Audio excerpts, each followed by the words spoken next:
नमस्कार, तळोदा वृत्तांकनमध्ये आपलं स्वागत आहे। जर आपण नवीन असाल तर कृपया चॅनलला लाईक आणि सबस्क्राइब करा व बेल नोटिफिकेशन ऑल वर सेट करा। पारंपरिक पद्धतीने गावित कुटुंबाकडून गुढीपाडव्याचा सण साजरा।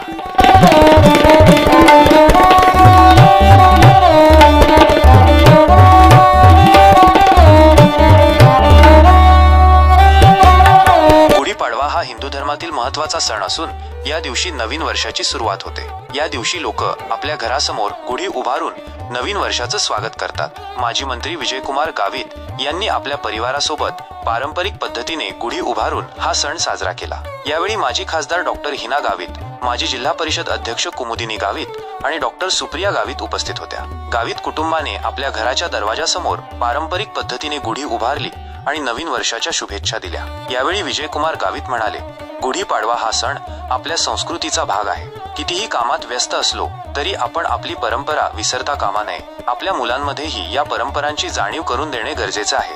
गावित कुटुंबाने पारंपरिक पद्धतीने गुढीपाडवा साजरा करून लोकांना आपली संस्कृती आणि परंपरा जतन करण्याचा संदेश दिला।